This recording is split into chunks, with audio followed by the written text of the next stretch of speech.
You have to be able to go into a very dark place in your mind and figure who you are. Go back to what you want to do. What's your purpose? We can't figure our purpose out or why we're here or why we're even born or whatever, because it's so loud in our mind. We don't have any quiet time with ourselves to sit back and say, what do I really want? There's so many different dialogues in our head that we can't think. So my biggest thing is you have to be alone in a very dark place in your mind to think about what is important to you. I learned I was leaving a lot on the table. And that's what scares me the most. I'm good now, but what haunts me is that at 24 years old, I was 300 pounds. And if I didn't make a right turn, if I decided to just give in to the feelings I had, I would have died a 300 or 400 pound man working some minimum wage job, never knowing that I was this guy. It's that one motherfucker. Be that one motherfucker. Be that guy. Be that one motherfucker. Yeah. When even you're saying to yourself, boy, this fucking sucks. I don't want to fucking be here right now. And you're looking at all the guys' eyes around you. And you've seen it. The eyes just go down like, fuck, man, we ain't getting the fuck out of here. This is brutal.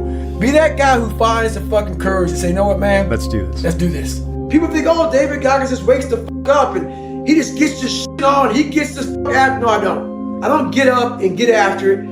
I look at my shoes sometimes for hours. I pass them. I go, I get something to drink, I go to the bathroom, I'll watch TV, I'll start doing some work, and I look at those fucking shoes, because why? My body's saying, go fuck yourself.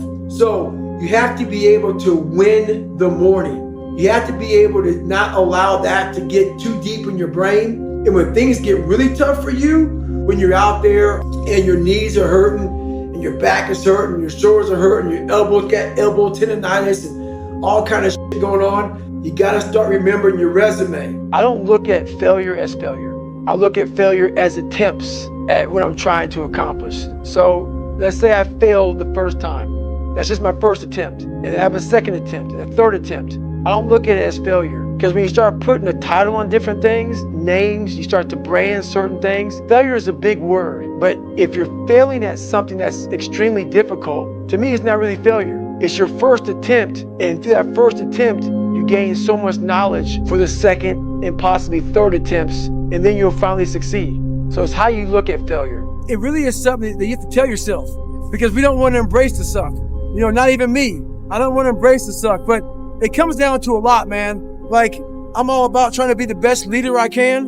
You know, so through all these things in life, man, to be your best person, you have to find your best self. And to do that, you can't stay in a comfortable world. You have to be very, not always uncomfortable, but you know, you gotta find a spot that's not so comfortable. Some of you just don't understand. Some of you been average for so damn long, you don't know what it is to do hard work. But there's a lot of you out there who want to be much more than average, but just don't know how to do it every single day, the grind. You need to find someone to oil those fucking gears up. So check it out. This is a mindset. Maybe it's true, maybe it's not. But there's a motherfucker out there who wants what you have, who wants the position you are, who wants the job you have, who wants the wife that you have, or the husband. There's someone out there hungry and wants everything you fucking have. Maybe it's true, maybe it's not. But if it is, it's gonna be your ass. When you say, fuck you, this sucks, I'm drowning, I'm miserable, I'm suffering, I'm broken, but I'm not going anywhere. What happens to your mind is it does this. It says, fuck, he's not leaving. So we gotta expand. We gotta grow. We gotta figure this fucking thing out. So then these compartments in your brain start to they have to work. They have to work. And then you start to engage parts of your mind that you never engaged before. But you can't engage it by sitting back in these nice chairs, drinking this nice water, talking to you, talking about what I want to do. That's where the 40% thing comes in. It comes in when you're in suffer mode and you say, I'm not going to quit. You're forcing your brain now to operate on a level it's not used to, but then it becomes used to. So the things that we run from the truth. We're running from the truth, man. So the only way I became successful was going towards the truth. As painful and as brutal as it is, it changed me. It allowed me to become, in my own right, who I am today. Judge yourself against no one but yourself. You're racing against no one but yourself. And when you continuously think that you're when you compare yourself to other people, you are losing the race. And like this race is you against you, man. So don't get caught up in all this bullshit out here, the social media, and this is where I'm at, and this is what I'm doing, and this is how great I am. Fucking leave all that shit behind, man. Worry about yourself, worry about what you're doing, and worry about where you're going, and only where you're going to be your best self. And then through that process, I guarantee you, your mind and body will say, oh, we got this. We've been here before. Maybe not in that kind of pain and suffering, but we've been here before in the demons of your own mind. So that's the best reminder in the world. I think that mental health is the most important thing in the world because the mind wants to have control over you. You need to have control over your own mind. So that's all about the mental health. Your mind's gonna always guide you in a spot that wants to make you feel comfortable and nice and secure. And it's in those spots that there's no growth. Without friction, there's no growth. So that's why I constantly preach about you have to get outside that comfort zone to find that every day of your life. And at that time of suffering, you have to be able to fucking go through and pull up that fucking who the fuck I am resume and say, oh, for you, I'm sure you studied your fucking ass off for hours and days and years to get where you're at. I guarantee you did shit harder than this. And that's basically what you have to go back to. But it's hard to do because in that moment of suffering, all you can fucking think about is getting the fuck out of it. So you got to take that 1 second to pull yourself out of that suffering to have a clear fucking thought. It's hard to have clear thoughts in the midst of extreme pain and suffering. So when I talk to people, it's not sugar-coated because I'm not saying it from I was 175 pounds my whole life. I don't say much to those people. Maybe you're a piece of shit. Maybe you want to be nobody. Maybe you're happy exactly where you are in life because obviously you are. Maybe you don't have the determination to be somebody better than who you are. And if you want to live with that, I'll support you in that. If you're good with being who you are, that every day you wake up and every day you smell like shit because you can't wash your body well, and your skin's messed up because your health's so bad, and you can't put your clothes on right, you need help with that. You need help, like when I was doing, I need help wiping my ass. That makes you feel good? Nothing I can say to you. If every day you wake up with this, see, people are haunted, but they obviously like horror films because they keep watching the same fucking movie. I don't like horror films. A lot of people like horror films. So I don't say much to them. I say exactly what I said to you, right there. Because I was once you. I didn't like horror films, so I changed it. Some people are just, it gets real small when you're lazy and you're fat. Their will is so small that they don't have any, and you can't give it to them. There has to be something. This is what I'm talking about now, because this isn't a hack. This has to be in you. Something in you has to wake up. And usually the only person that can wake it up is you. Sometimes you can read a David Goggins book because I was all this shit and then a lot more of fucked up. But if you don't have a little flame, just barely, you're done. I can't light it for you. And that's the harsh reality of this life that I want to get across so fucking bad. You can watch me, you can watch you, you can watch fucking Rogan and Cameron Haynes, all these motherfuckers. You can go to Tony Robbins' fucking bullshit, all this shit. Do all this shit. If you could keep going back and keep spending money and spending money and spending money with no results, you can wonder, wow, maybe let me go try out David Goggins. He ain't gonna fucking help you. You have to explore, examine the insides of yourself. And what do you really want out of life? Your friend and a lot of people out here just don't fucking want it. So guess what? Have fun with your life. Go from 3 to 350 to 400 to 450 to 500 because you don't want it. And that's the harsh reality. I can't give you shit. I can give you ideas. But at the end of the day, when I was losing the weight, I had to miserably wake up every morning in the cold because it was Indiana, November when it started. I was miserable. This is your new life. Take it or leave it. There's no happiness about it. There's no peace behind it. It sucks. It just fucking sucks. And that's the one thing, if I could teach anybody anything, it just fucking sucks. And it's going to continue to suck. And then one day you'll get to a special part in your life that it might get a little bit better. But to lose the weight you have to lose, my friend, sorry, it's going to suck every fucking day. Because then when you're 300 pounds, you're going to go out to lose weight, you could probably get injured. So then you got to work on the injury, and then you get even more depressed. This is what I went through. And then you're hungry because now you're depressed. It's just a vicious cycle. And if you're not strong mentally and you have no willpower, you're going to continue falling back in this hole versus the man that sits back and goes, all right, motherfucker. This is why I cuss, because this is what is in me. This is what it took for me to be me. Sorry. It didn't take, hey, okay, we're going to do this today. No, this fucking really sucks. This is real, dude. This is real. And every day I'm set back. Every day you wake up, you're going to probably be set back for the first 4 weeks before you lose just significant weight because of the mind's going to be fucking with you the whole time. There's no dopamine. There's no dopamine in there at 300 pounds. You got nothing. Your hormones are shot. You have to envision something that is more powerful than you. Something has to get you out of bed, and you have to create it. It has to be false because you're not it. So you have to create a false reality to live in that just to get to work on yourself. That's the reality. And all of that you learned from your own brain. You didn't Google this shit. No. You didn't buy books. It didn't exist. This shit didn't exist. I couldn't even fucking spell Google back then. This shit didn't exist, man. What existed for me was, okay, man, how am I gonna fucking make this work?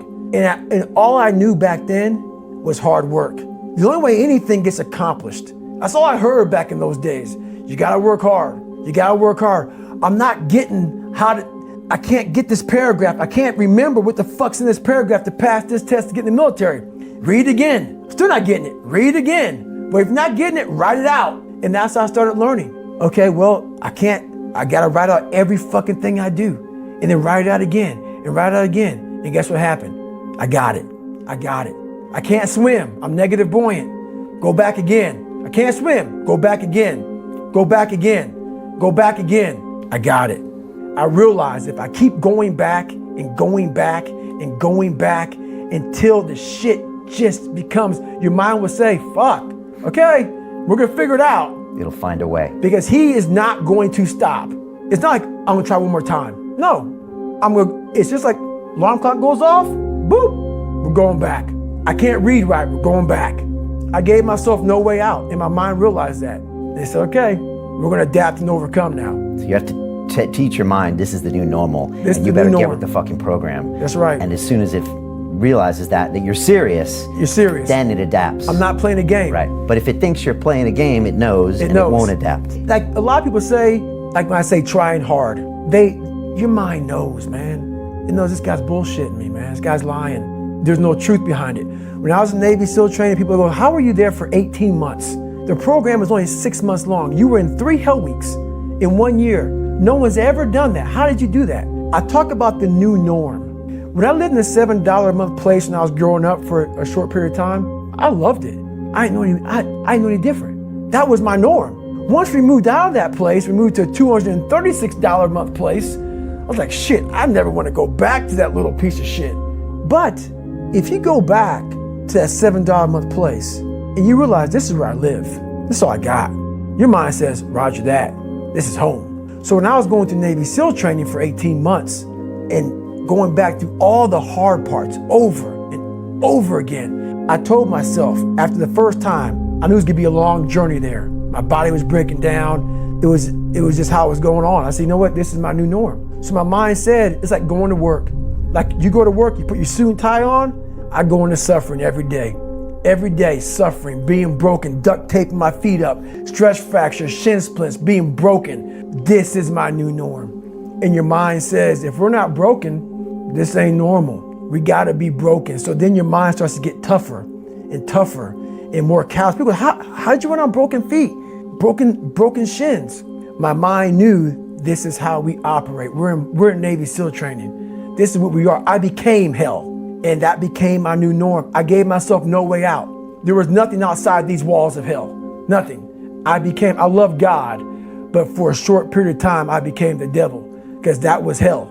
I became the boss, the owner, the CEO of Navy SEAL training. That was my mindset. And that's how you get through things. You immerse yourself in wherever it is, and you become that. You become that and give yourself no way out. Everything is work. Everything. And people don't believe it. So when I speak, the motherfucker and the fuck and the shit, and that is what it took for me, what it takes for me, the anger, the passion, the jaw-dropping, just, it takes that because I'm not that. This is how I look at it, man. What built this guy? Let's imagine being in the coldest water you can possibly take. I always go back to Hell Week with this. I hated the water, hated it. You're sitting there locked arms and you're in the water all the time. And they're bringing you in and out of the water, in and out of the water. When you have this dialogue in your head, and these people are judging me off of a freaking 1-minute video, and you're constantly your whole life, when you figured it out at 24, that I just fucking gotta, and this is just gonna suck. Every day is gonna suck. And live like that, to be better. And I put it this way, I'm in the water's going over my head, the Pacific Ocean, it's freezing. February, cold as shit. Been through 3 hell weeks. For you to constantly win, when this voice over here, the real you, is saying, get the fuck out of here. Go. You're nobody. You've always been nobody. And it's true. People don't hear that. That's a true voice. That's the real reality of David Goggins at 24 years old. It's not a false reality. And then you had to create another voice over here that is saying you're better than that other voice. And you're in the freezing cold water that both voices don't want to fucking be in. But you win. And it goes from the water to the studying, to the running, to losing weight, to how you eat, to how you function as a man. Every day of your life, you're winning these battles. And then I have normal people who only have one voice. Never created the second voice. The winning voice is the second voice. They have one voice. And that's just, I'm a piece of shit. And that's all they hear. And then they judge people like me who are out here trying to be better. It's a frustrating thing for me because I know the majority of people. I know what goes on in the brain because I studied the mind almost more than you because I'm a practitioner. So for you to be a piece of shit and come out of that, you don't just come out of it.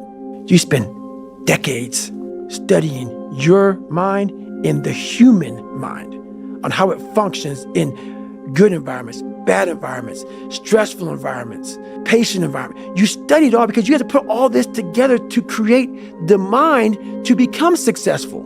So I had to, God blessed me with this brain. I had to create a mind. And so in doing so, I figured out every piece of shit human being in the world because that's what I was going off of for myself. So I know why you go on Instagram. I know why because you just have the time. You have the time because you don't want to put that time into bettering oneself. So I know why I'm misunderstood. I'm misunderstood by people who have plenty of time on their hands to misunderstand me because they are exactly where I once was, which is a low-life, lazy piece of shit. And it's the harsh reality of people who troll you, who go after you. They have nothing better to do with their lives. It's not some after-school special. It's the truth by once was that way. I know where it all comes from. That's why it's frustrating to me now because I'm not so frustrated at the fact that I'm being trolled. I'm frustrated by the fact that you don't have the courage to try to be somebody better than what you're not. And that's the frustrating part. Well, it's something I tell myself daily, so I make sure I do at least one thing every day that sucks. It could be for an hour, it could be for 2 hours, sometimes it's for 10 hours. But every day I do something to strengthen the mind. We're all looking for this great mythical mental toughness. Mental toughness doesn't come from sitting on the couch. It doesn't come from wishing it will come true. It comes from putting in the work. And you have to start developing your mindset. Mindset is not developed by wishing. Mindset is developed by doing and actually putting into practice. There are a few times in life where giving up makes a shit ton of sense. If your life is in extreme danger, if you feel like you're gonna do, once again, bodily harm, if you've tried several times to complete whatever mission is in front of you and you can't. Sometimes it's not meant to be. But that said, there's very few times it's not meant to be. So there's sometimes you need to fucking throw in the towel, but there's a lot of time when throwing in the towel too early will take away your shot at the person that you should have been. A lot of times I'll be in a 200-mile run or something like that, and I'm all jacked up. Body's broken, mind's broken, spirit's broken. I started to say, what if I can pull this off? When I first walked into the Navy SEAL recruiter's office, he looked at me and said, there's only been 35 African Americans in 70 years make it through. You know what I said to myself? What if I can be the 36th? It's the what if I can pull off a fucking miracle? What if I can become someone that no one thinks I can be? And just me talking about that, I have the hair going up on my arms because it makes me just like, what if I can be that guy that people who call nigger and this and that? People hear my story and think this guy is sadistic. I realize how the brain works. I figured out how the brain works. I'm a scared kid, and that's what gives me so much power. I had no foundation, and I built this off of just researching the mind. The feeling you get is basically invincibility. You realize that you can't do it all the time. When you need to do it, I know I can go to a place that I can live in. And when you know that you can run on broken legs, and you can do certain things that a lot of people can do, but they're not willing to do. This power, this sympathetic nervous system of fight or flight, and you're fighting.